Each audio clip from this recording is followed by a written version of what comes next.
Started. The video started there. Okay.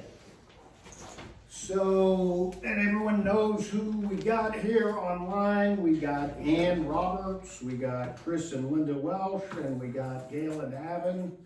And here in person, so that you all know who we got here online, we got Joan Robbins, Arlene, and Anna, and Jan, and Audrey, and Beth, and Joe. And myself, of course. I So- miss you saying my last name. I skipped everybody's last name just to keep everyone even there. Sorry, except for Joan Robbins. I said hers. Well, yeah, because there's. But then I other realized I Jones. was gonna come to you and I didn't wanna say your last name, so I started not saying anybody else's last name. I That's missed the way I it. worked that in. Okay, with that in mind, Joan, would you open us up with a word of prayer, please? I'll try. Okay, thank you. Lord, thank you for this time together. Thank you for Pastor Weber, who is leading us through the Bible, giving us the background that we don't always get, so we can better understand your desire for us as a people. You are always present, you're always watching, you know our beginning and our end. Help us to achieve it by obeying you, and help us to learn what is set out before us today. In Jesus' name we pray, amen. Amen. Okay, so that I get this question answered right away instead of waiting until the very end and almost forgetting it. Next week, you should take a look at Jonah, Amos, and Hosea. Amos? Jonah, Amos, and Hosea, those three prophets, minor prophets. We'll take a look at them. Okay, and then remember, so next week we have it, but then after that, we're gonna take a 2-week break, Hosea. and then we'll come back into it. Oh, you're away, right? Yep, because we're away. I'd Yeah. run away too. Alrighty, so tonight we're taking a look at 2 Kings and 2 Chronicles. Remember that Chronicles, 1st and 2nd Chronicles all together, the whole territory it covers goes all the way from the creation all the way then to everyone returning from exile at the end of Chronicles. So it covers a very large territory, so chronologically you can kind of fit it in different places. 2nd Chronicles here, for the most part, covers all of King Solomon and his reign and building the temple, and that's a big part of 2nd Chronicles. So that's a little bit of material that we had last time. So we now go into this. Excuse me. Little tickle in my throat. Anyway, 2 Kings picks up at the death of Solomon and the whole division of the kingdom, and then covers the conquest of both the north and the south. And then it focuses on the kings in Israel until you get to the collapse of Israel, and then it finally looks at the kings in Judah. So the focus in Kings is really first on Israel and then on Judah. In Chronicles, the focus tends to always be on Judah and the kings in Judah, with the kings in Israel just kind of being second tier. They kind of get woven in and out throughout the Chronicles. The whole reign of the kings in both Chronicles and in Kings, you go through each of these reigns and they talk about them, they mention them, sometimes more in depth than others. But in Kings, really, the focus is on Elijah on First King, and then Elijah here in Second Kings. And after you get done with Elijah, and he dies in Second Kings, the focus shifts really to on the collapse of Jerusalem and the conquest of Jerusalem. And the kings are the ones just kind of playing a role in all of that as it's petering out. Chronicles too, Second Chronicles, a big focus is the temple. So the first chapters of Chronicles deals with the building of the temple. And we go into great detail about that. Whereas if you remember in Kings, we had David get everything ready and make all the preparations, and then he turned it over to Solomon. It was basically okay, and then Solomon carried out the plans that Daddy left for him. And Daddy left all the resources. Here it makes it seem like, okay, Solomon did all the work and got it all together.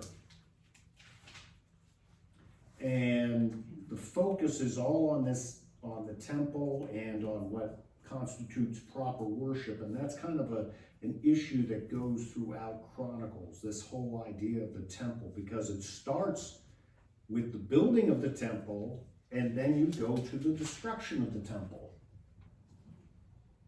And then the sending forth to make the rebuilding at the very end when Cyrus issues his decree. That's what's covered in Chronicles. So the temple plays a big role in that.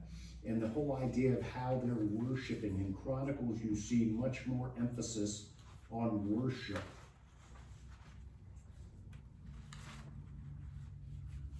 And true worship versus all the false worship. So you get evidence of what true worship is in the beginning of Chronicles. And then as they're going through all the other people, you see all the bad worship. And then what that leads to and how it eventually collapsed. With a few kings bringing back proper worship.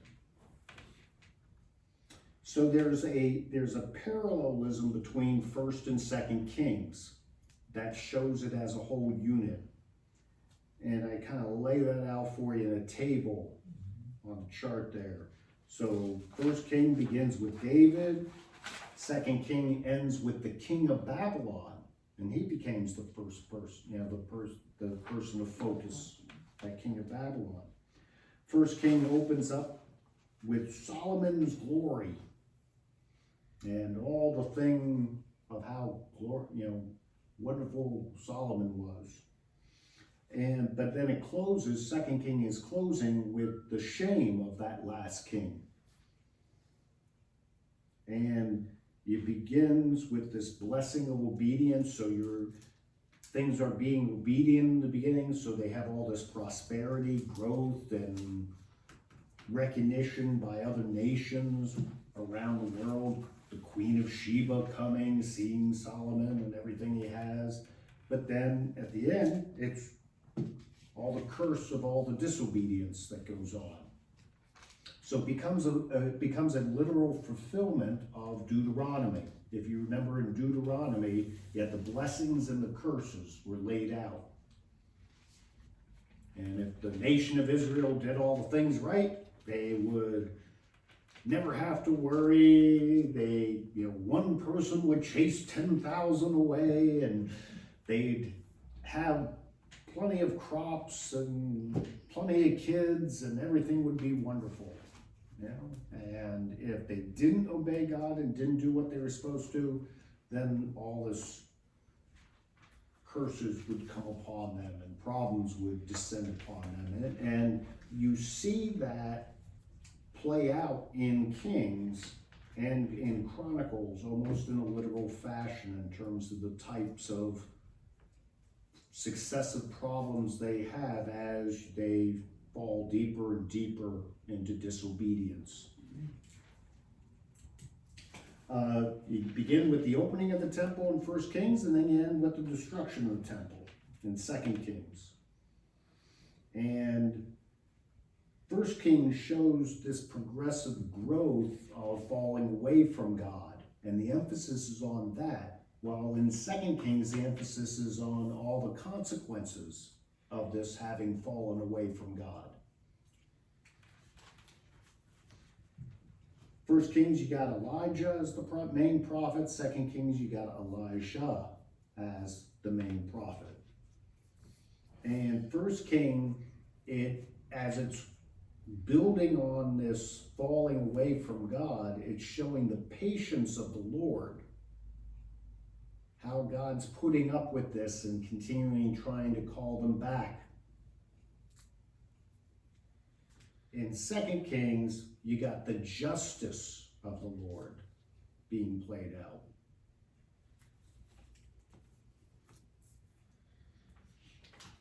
So there is this parallel in the whole structure of the book. Now, the significant themes in both books, and just as some background before we get into that, all of you, I know you guys online should have it. I emailed out the handout earlier today. Those here now have the color version that they didn't have before, because I redid the timeline just for the period covered in Second Kings. And so that you see, the time frame that we're talking about. So we're dealing with close to about a 300-year time frame that all these events are covering and going over. Okay? And you see there, Israel disappears around 732. And that's when Assyria conquers them and ends up deporting them.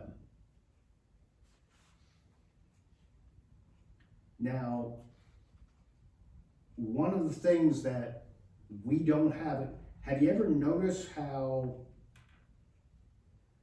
the remnant that we talk about is the remnant that comes back from Babylon later? And that remnant came from where? Judah. Yeah, in the south.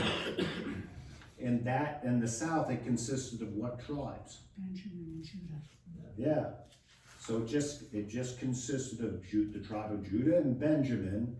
They had a remnant, very, very small remnant of a few of the other tribes that came down when Israel got conquered, but not a bunch. Not even enough that they could number them. It was so small of a remnant. And they had a remnant of Levites, those that were down there, and some that came from the north when it got conquered. Have you ever wondered to yourself, have you ever done something where you say, self, why didn't they come back from Assyria? Where was the return from Assyria? You ever wonder that? What happened to those 10 tribes? Where did they all go? They assimilated. Well, in part, the other thing that you always gotta, the other thing is a lack of understanding of the Assyrians. Yeah, the Assyrians were extremely militaristic. So in their deporting, unlike the Babylonians were like super duper nice guys compared to the Assyrians. The Assyrians make the Nazis during World War II look like kindergarten staff. I mean, this is a whole culture built around the military. And built kids, as in the Assyrian culture, children as young as the age of 5 would begin military training. And they would train with live targets. So a lot of times the people they caught became targets for their training and their exercise.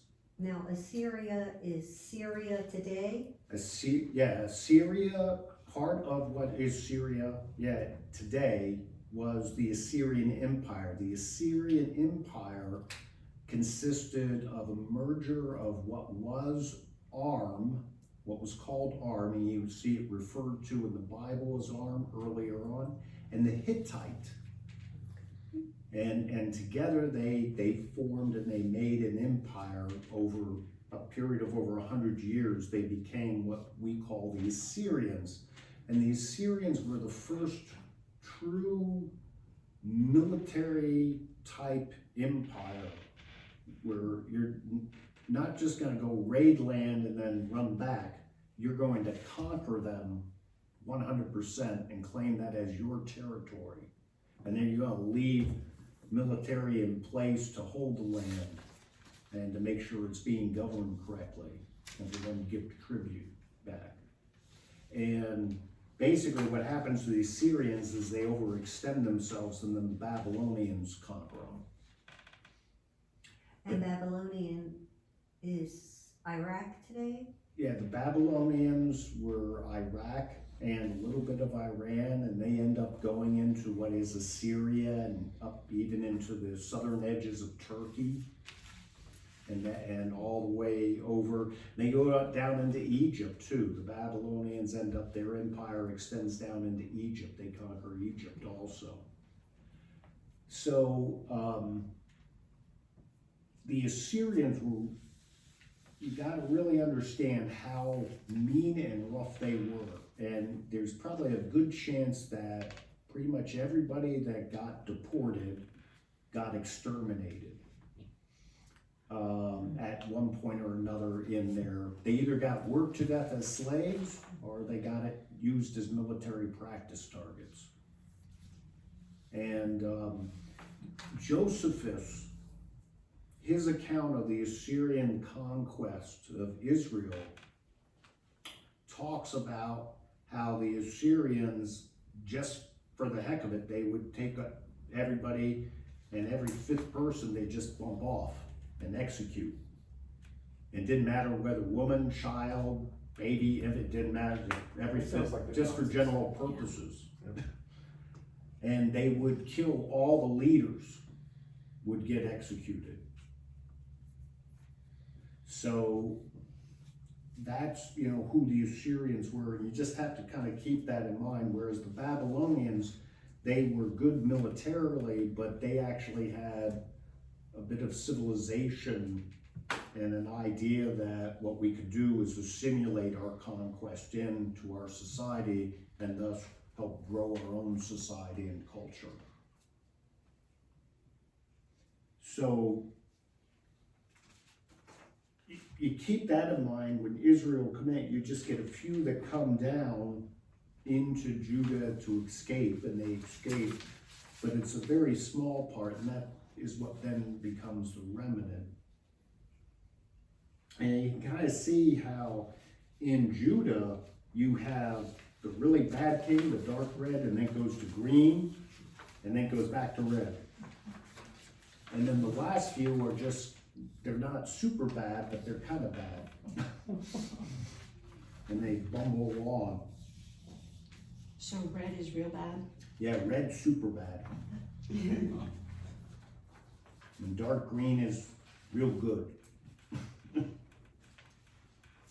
Yep. And yellow? Yellow is in between. Do some things good, some things bad.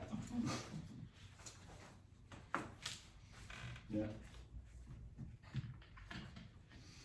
Yeah, the scale was on the other sheet from last week. Could I get a copy at the end? Yes, yeah, I can get you last week's. Yep, you bet. So here, one of the primary things is Elijah's ministry, and so we start off 2 Kings with this passing of the mantle. Elijah passing the mantle to Elijah. Now, remember how what happens to Elijah? How does he die? He doesn't. He doesn't. He just goes, coming down in a cloud. Yeah, okay. So let's take a look at that. We turn in 2 Kings to chapter 2. And let's go ahead and pick up at verse 9. And this is when they had crossed over the Jordan, and they got to the other side, and Elijah is about to be taken up. So 2 Kings chapter 2, beginning at verse 9. And Joe, would you read that? And read all the way to verse 14. Okay. When they had crossed, Elisha said to Elisha, "Tell me what I can do for you before I am taken from you." "Let me inherit a double portion of your spirit," Elisha said. "You have asked a difficult thing," Elijah said. Yet if you see me when I am the prophets of your father and the prophets of your mother, know the king of Israel answered, because it is right." Pages are stuck together. Yeah, one too many pages there. Sorry, my bad. "Once I'm taken from you, it will be yours, otherwise not." As they were walking along and talking together, suddenly a chariot of fire and horses of fire appeared and separated the two of them. And Elijah went up to heaven in a whirlwind. Elisha saw this and cried out, my father, the chariots and horsemen of Israel." And Elisha saw him no more. Then he took hold of his own clothes and tore them apart. He picked up the cloak that had fallen from Elijah and went back and stood on the bank of the Jordan. Then he took the cloak that had fallen from him and struck the water with it.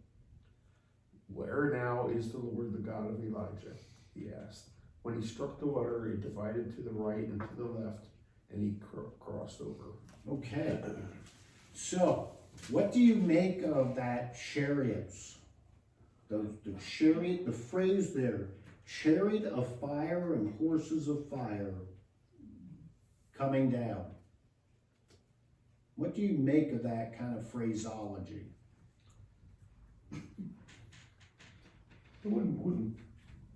wouldn't put it past the Lord to have some chariots of fire and stuff to bring him down. I mean, it's not just symbolic, I don't think. Well, why not just have a big old whirlwind and suck them up? Why the big show? If it's a literal chariot of fire, and not the movie, but chariots and horses of fire, why, what do you make of that? Why all of a sudden that type This of is not the imagery? normal way you go to heaven. I mean, not the normal way your pathway to get there, you normally You die said first. Elisha could believe? Okay, Elijah believes, okay. Who else saw this? Does it? Just Yeah. This is Elijah. just Elijah, Well, the Elijah and company Elisha. but the company of prophets, did they see They that? were Or on the just saw other side. cloak? Okay. but they They couldn't knew he see was taken up and they go searching for him because they think God might have dumped him somewhere. Don't you think they could have seen that though? I mean, I was No, thinking the of Jordan's Joseph kinda seeing wide. Sarah's of fire. Or it was The just Lord. meant for Elijah's eyes. Yeah, I think the Lord was giving him honor okay. in the way of bringing him to heaven. You know, it was prestige to be riding in a carriage. Okay. Any other thoughts? That's an interesting thought. Well, and it's reminiscent of when the challenge with the Baal prophets, when he brought down the fire. So maybe it's to reinforce. Well, there was just a literal fire to eat just up the the, fire, yeah, yeah. and we have that.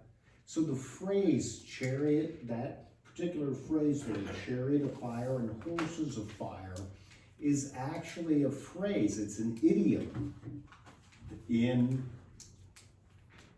Israel. It's an idiom of Israel culture. We have idioms today. Can you think of an idiom today? It's raining dogs and cats and dogs. Okay, it's raining cats and dogs.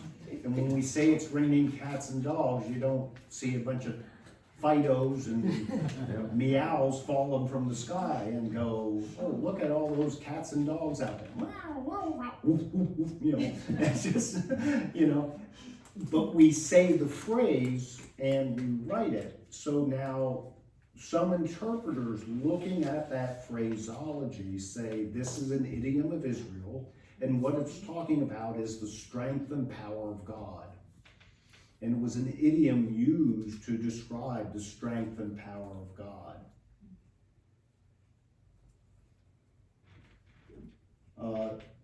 I would take it literally. It's more impressive. Well, yeah. and And this, who but knows, this, it could have been. but this is a question that you gotta ask you ask when interpreting it. Do you take that as literal chariots and horses of, coming down? I always did. If you, yeah, but that's because you don't know of it as an idiom. Imagine 1,000 years from now, someone reads someone saying, oh, it's raining cats and dogs out here. It was a horrible time. Oh, blame And them. they knew no knowledge of that idiom in our culture and society. They would just say, wow, literal cats and dogs falling from the sky. Imagine that. So then what happened to him? It wasn't that.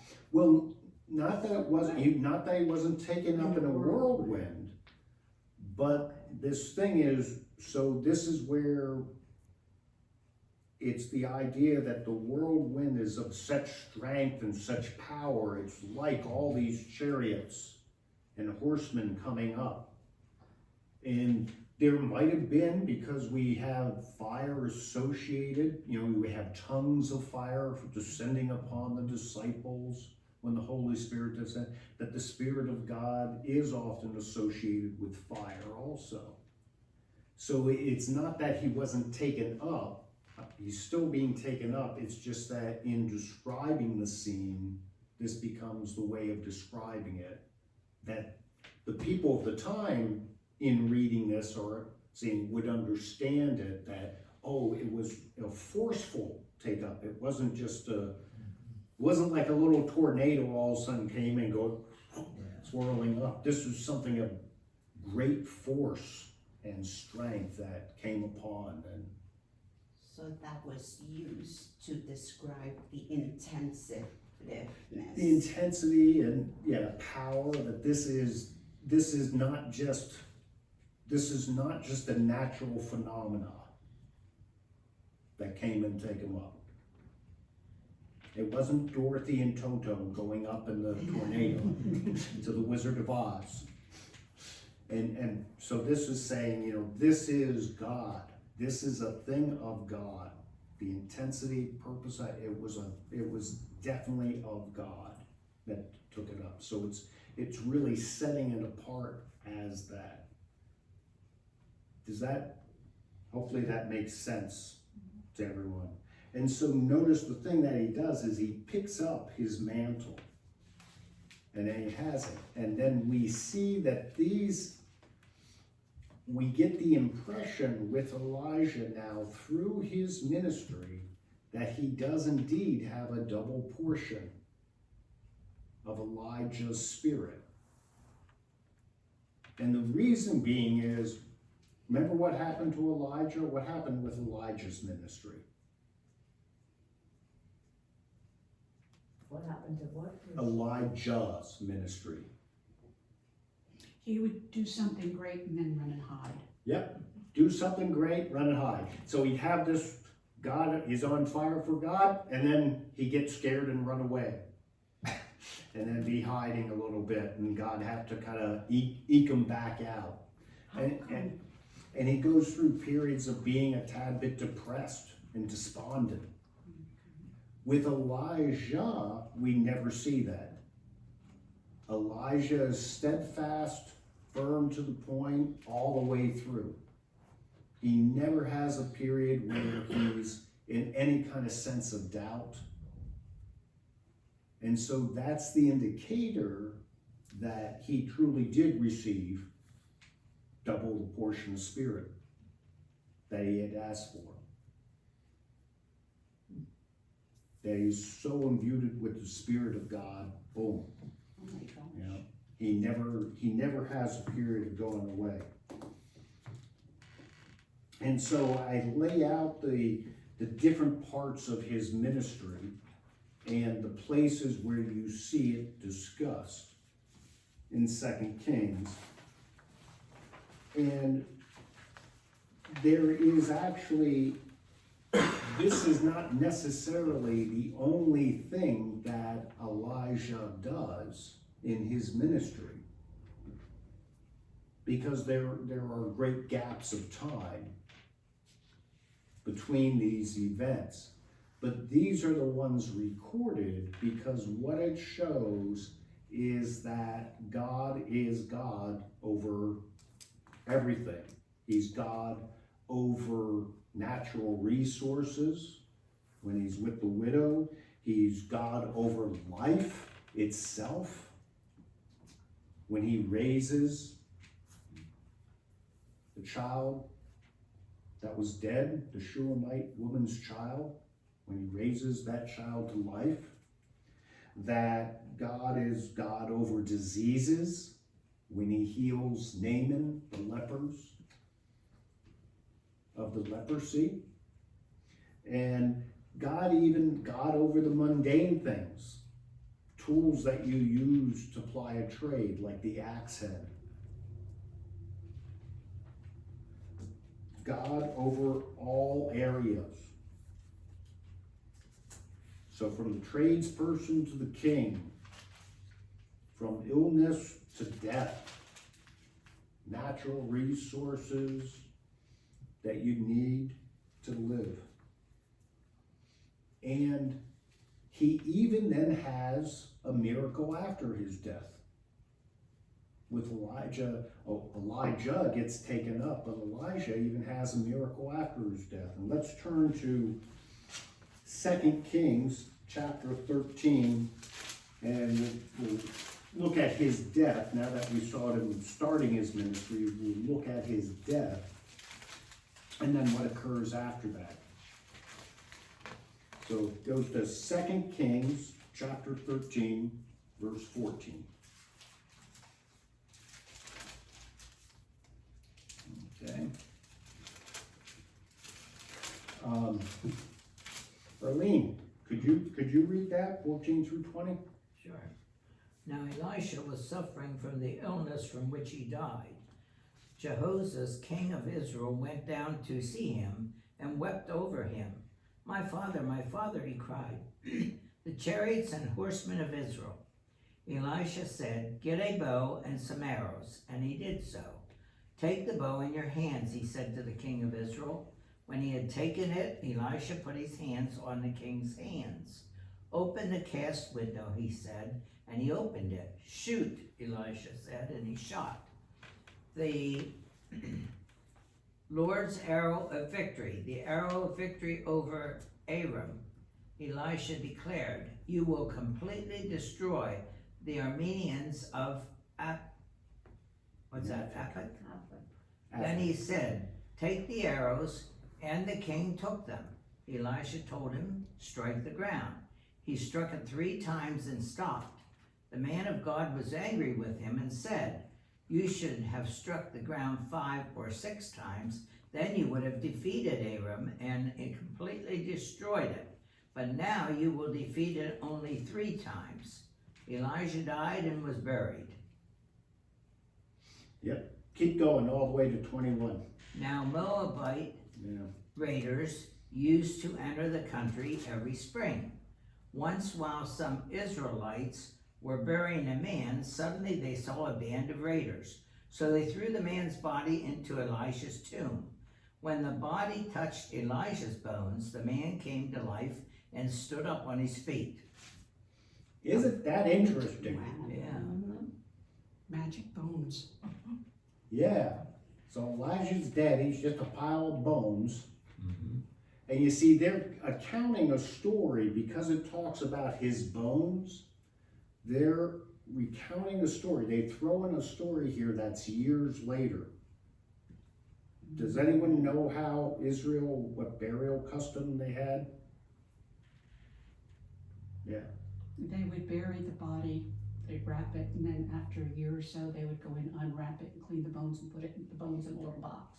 Right, once the forget what that tissue little and box everything was called, degenerates something. down, they put it in a bone box. Oh, a bone box. Okay, a bone box. Literally, it's called a bone box, Yeah, yep. that makes sense. Yeah, and they wouldn't necessarily bury the person, they'd have the person just, online there. Did we lose somebody? Got a hand? How Yeah, big was no, the bone okay, I guess we box? didn't lose anybody. And then how tall you were? Oh, No, wait, they would take the bones apart. yeah, And they the bones literally are take the bones apart, Yeah. break them apart, Yeah, and and then then kind of put them in stack a them all box. neatly in this bone box. Oh, so all bone boxes were the And then same put the size? person's name probably. on it, then put the person's name on it. If you were a rich family, you'd have a burial area where you could put your bone box and everything, and it would be inscribed with the person, kind of like our headstones and everything that everyone knows. If you were poor, you got buried in the house. Because the houses had dirt floors, and they literally take a room and they bury the bodies right there in the floor of the house. And they still do that in the Mideast today. They still bury people inside their houses in the poorer areas. Not bone boxes. They don't, actually, no, they don't use bone boxes anymore because they're bigger. The Jews in Israel, they're bigger on cremation. Now, if you're a Muslim and that, they don't do the bone boxes either. They are big on preserving you because in that faith, you gotta be literally, how you are at the end is how you're going to be in eternity, they believe, if you pass the test. Because you literally get tested. Uh-oh.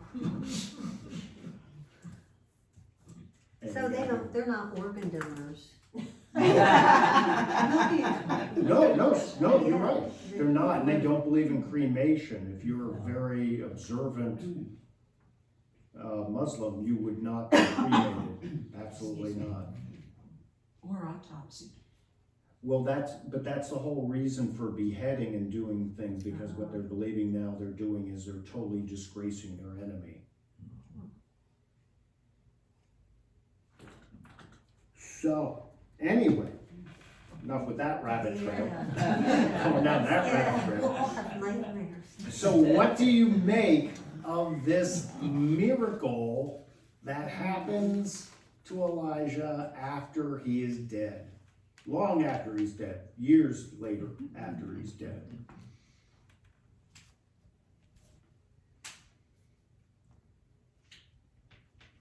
I'm speechless.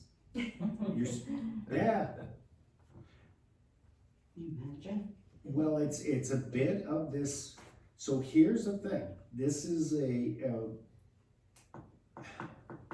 it creates problems for Bible scholars because it kind of, we know you're here to die once, and after death, you're with God, period. It's not like your spirit going around. We don't believe any of that theologically. We believe that's supported. And this whole thing of these bones having almost like, we know it's not Elijah that had magic. It's of God. All his miracles were of God. It's not like Elijah did magic incantations or had magical power. And one of the dilemmas with this is it gives the appearance that he has magical power, and it's like, and it hints at Middle East mysticism that was very prevalent at the time, that believed prophets and everything, they themselves internally had this super duper magic power that was just a part of them. And so scholars have a tough time with that particular verse that's just kind of like thrown in there, and whether that's really, that it's something that, is that of God? Is that something that you can build any kind of theology on, or is that just something that's the writer took from thing just to kind of elevate and show how important Elijah was? That he was of such importance that even you know, we got this tale that the Moabites, you know, happened. He doesn't recount it, notice he doesn't recount it as firsthand. He's just, this is something I heard, this happened to the Moabites.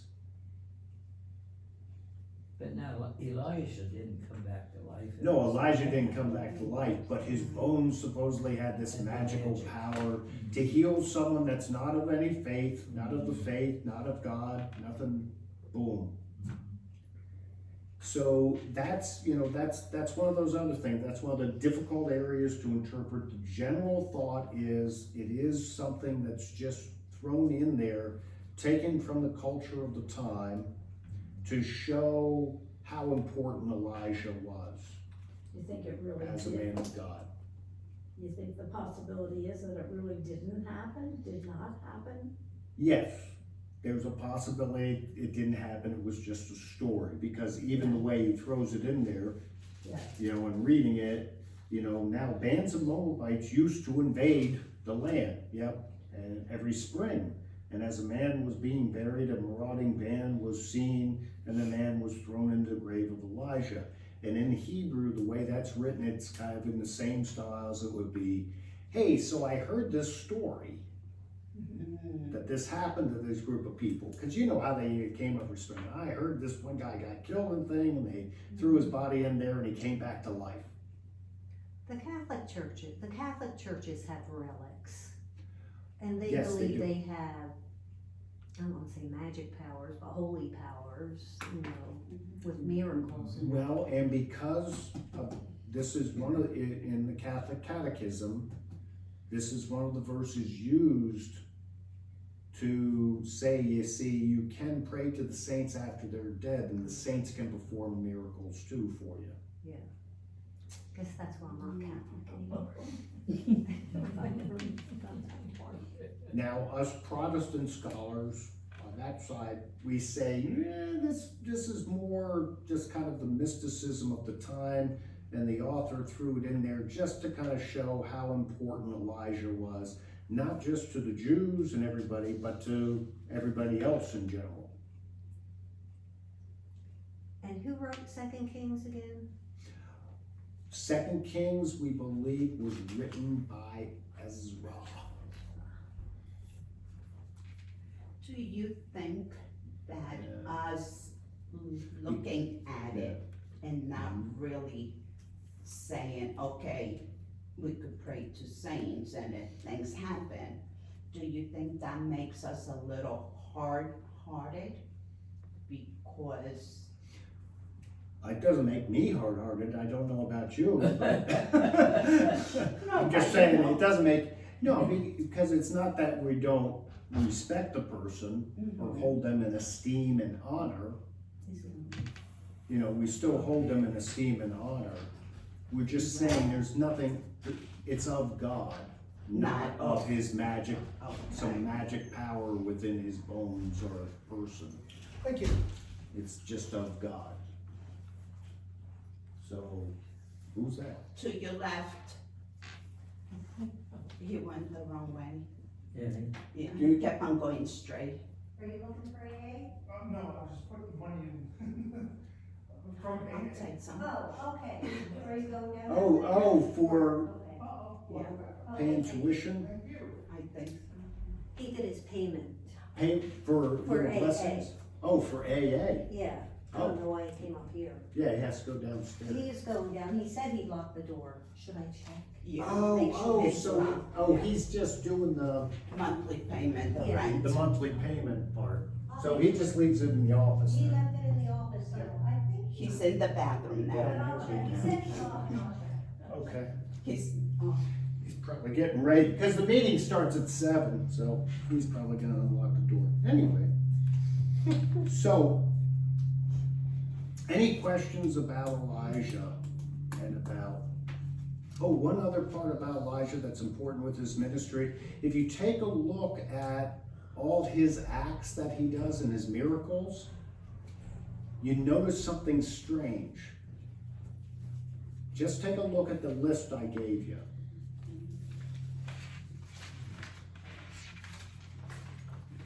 So the only Israelite, the only Jew in the whole thing is Jehu. And then Josiah later, that we just saw here, that we just read, that king. The rest of these miracles are done for, Foreigners. yeah, people outside the faith. And then if you think about who Assyria is and how mean and just cruel and horrible they were, he's healing Naaman, their commanding general. I mean, that would be like taking one of the top Nazi generals and saying, oh, I'll heal that person over anybody here. Well, and that's why Jonah didn't want to go to Nineveh, right? Because it was Assyria. Well, And the fear, he wasn't so much afraid, but Naaman gets told, because they got a slave in the house, that, hey, there's this guy that could heal him, and he's so desperate that he goes ahead and goes over. Right. And because they're not doing any military action yet at the time, he could do that. That's why he's a little insulted, though, about dipping. The other thing we don't understand about their waste products and everything they dumped in rivers. The Jordan River right now is a lot cleaner than it was back then. And so tell him go dump in there is like telling him to go dump himself in the toilet. And that's another reason why he said, oh, I ain't gonna do that. Are you crazy? But so he's healing all these foreigners. He's doing all these miracles for people that are, and this is showing God's grace can be given to anyone. The chosen people, as the prophets keep on telling them, and we'll tell them over and over again, we'll see it when we take a look at the prophets, the chosen people ain't anything special. God's grace chose them, period. That's that. There is nothing innately great about them. And that God's grace is there for all. Even to the unbeliever. And then, voila, the unbeliever became a believer.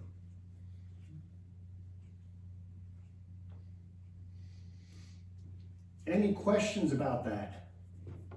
Oh, Sherry Watson's on now. Yeah. Okay. Any questions about that?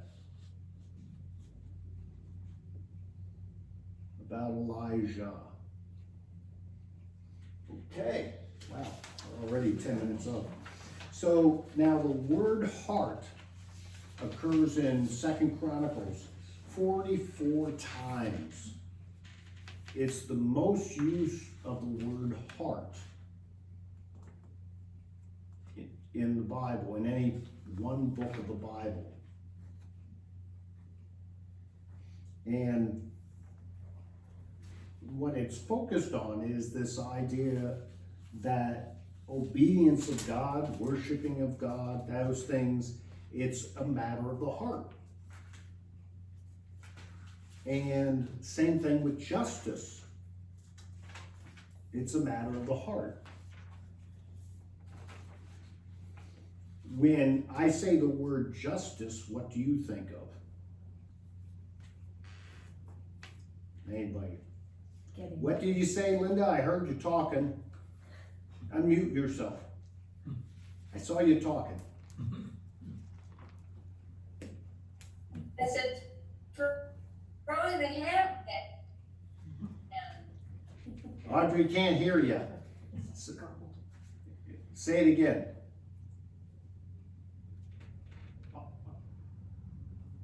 Oh, your thing's not working. Oh, throwing the hammer down. Throwing the hammer down. Throwing, okay, hammer down. Like judgment. So you're saying making a judgment, that type of thing, like a judge, and ruling on the thing.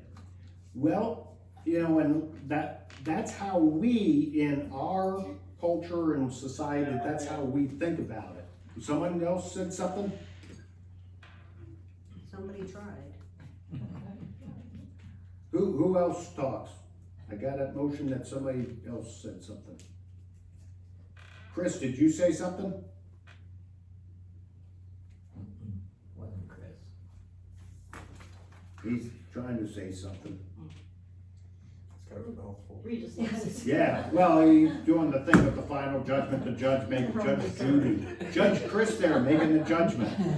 Yeah, no words came out, yep, throwing the hammer. So, the thing is that that's how we think of it. In biblical terms, justice is a relationship term. I was gonna say making things right. And it's closely related to the term of righteousness.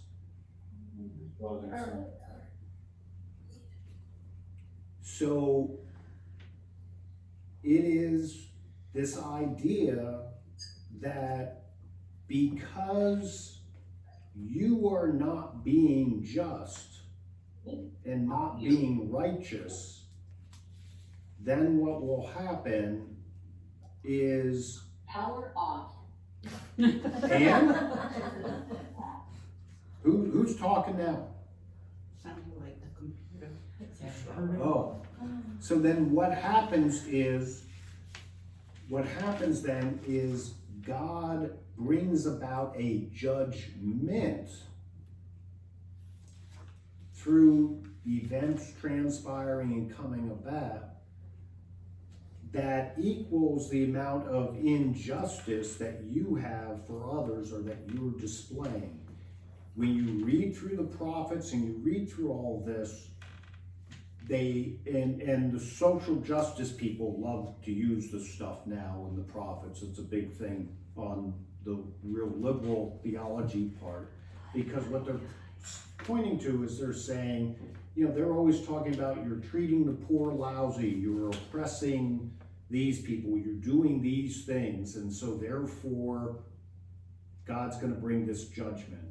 And it equates to the improper relationship they have, and what they're doing to other then becomes the response back from God. And it's about a broken relationship. But if the relationship is restored, what does God say? Then I'll restore you, because the relationship will be restored. Does that make sense? So, yeah, I'm kind of getting into what? Yes, it does. Yeah, well, I'm kind of getting into a little bit of theology, a little bit here, because so we say good and bad, right? And so often we look at good and bad as being dualistic, bad being the opposite of good. But biblically and in how it is, what it is bad is a distortion of the good. We're supposed to have relationships with each other and be in a proper relationship. But then if I start doing that relationship improperly, like instead of giving you a glass of water to drink, I instead throw the water in your face. You got the water. What that is a distortion. It's taking what is supposed to be good and not doing it properly. That's making the bad. So the good is always there, it's just that you're not doing it right. So God judges us how in our relationships with others And with him. and with Because how we're treating others reflects our relationship with God. If we are not treating others well, then obviously we must not like God too much, since God has commanded us and commanded them even back then to treat them well.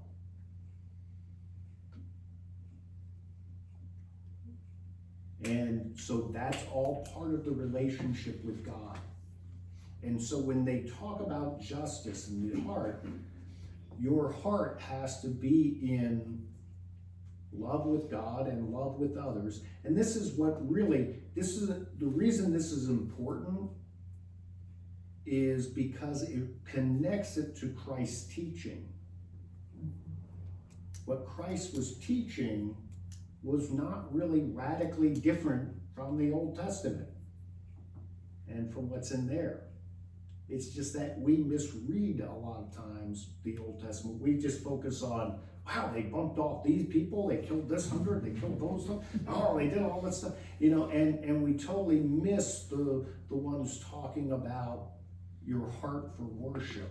That all these kings that go just, they might still have a temple, they might still be doing the things, but they're meaningless because their heart's not there. It's just action for the sake of action. But don't good actions represent goodness of the person? Good actions, Yeah, doesn't that represent goodness? of not the person? necessarily, not necessarily. So, for example, enough time remaining here. we have So, for example, there is this ordained elder in the United Methodist Church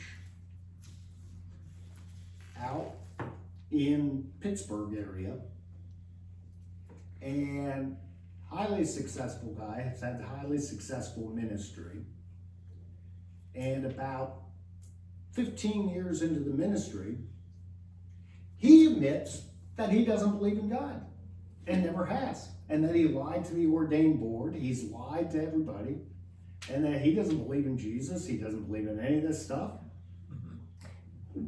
And Got some badass in there. And he's teaching it. And the thing is so he had been going through the motions of worship and doing things, but his heart wasn't there.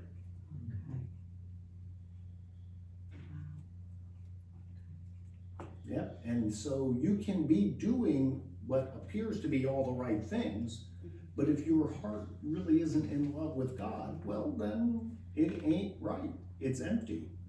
It's what Christ said, having the whitewash on the outside, but the inside's all rotten. like Was he you forced be. to step down? So, Was he forced to step down? No. He was bringing people and money into the thing. so it's a lot of head knowledge and no heart knowledge. In Methodist. That's just one of the other many things wrong with the denomination right now. But, but so it doesn't necessarily, good action, doing good things doesn't necessarily translate into that you're doing it for the right reason and that your heart is really there. And when you're doing good things, Yeah. if you're a good person, but you don't believe in God and you're doing good things, and that doesn't count either. No. Right. Yeah. So now, let me just go a couple minutes over. On the back of your paper, Grace. so you got the We are table, saved but on the not by back of your works. paper, Right?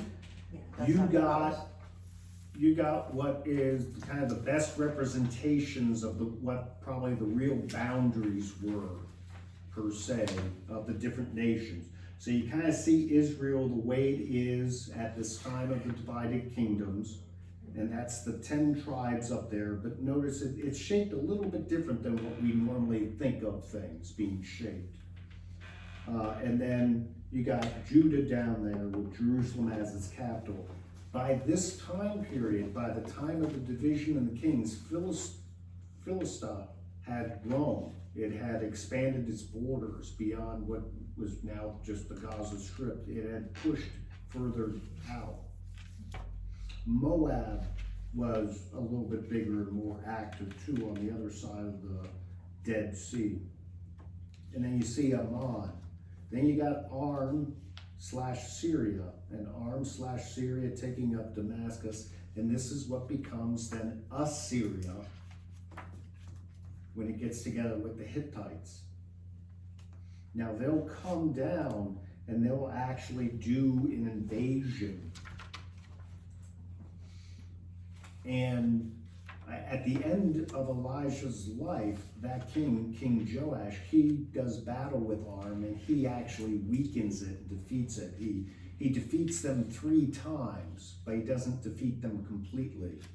But it puts them in such a weakened state that allows then the Hittites to come down and conquer the rest of it, and it's what becomes then the Assyrian Empire.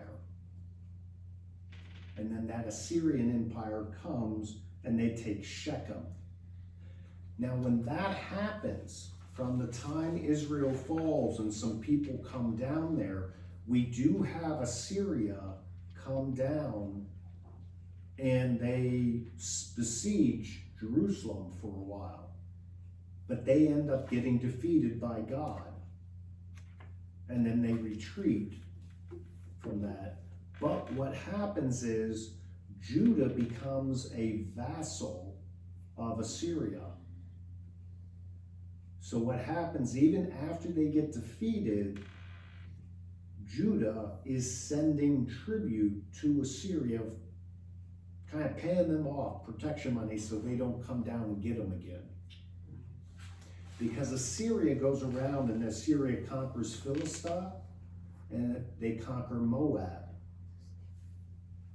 and Ammon and that. So they basically have Judah all surrounded. But so for all that time, what's happening, even in the good kings in Judah, is they're actually a vassal state that's paying tribute to Assyria to keep them from conquering them, coming in again. And then what happens is Babylon comes up, and Babylon conquers Assyria first, but when they conquer Assyria, they come down and they actually able to go right through Philistia, Moab, and around, and they conquer Egypt, leaving again Judah surrounded. Very small little area surrounded. And then you have the 3 different conquests of Jerusalem. And there's actually 3 different conquests, because the first time they do it, Babylon sets up their own king. They say, okay, you're out, and we'll take this, you're the king now. And then he, after a few years, he decides he's going to declare his independence. And then Nebuchadnezzar's comes in, okay, whack him down, and we'll send another person in, but we destroy a little more, and we take a few more people. And then the third time when they rebel against it, and that's when poor old Jeremiah, the weeping prophet's in there, saying, just give in to them and we'll go easier.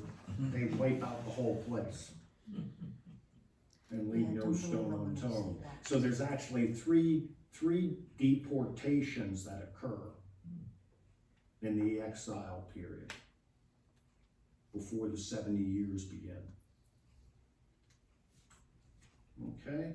And when the Babylonians take people, the difference with them is they would take a population and they would typically take the king captive, and then they take all the children, those that they felt they could train, and this is where Daniel comes into it, and Shadrach and Meshach.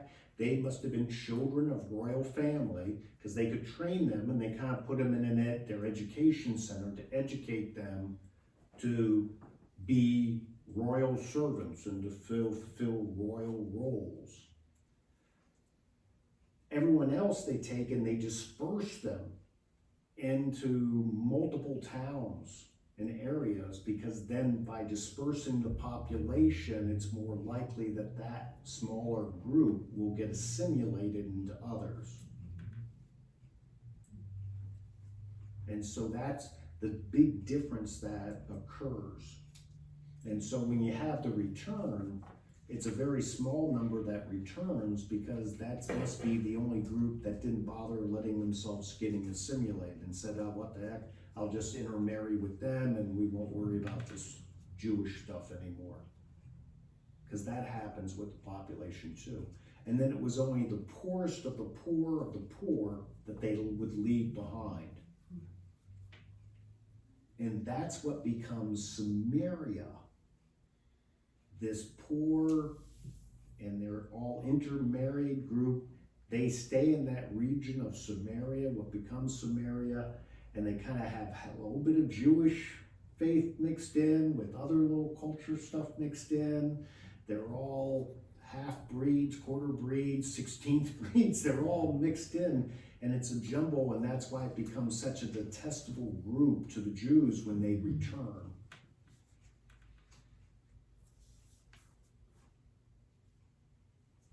Okay, so there you go, there's that whole bit. Any questions, thoughts? You know, a one over the world view of this stuff.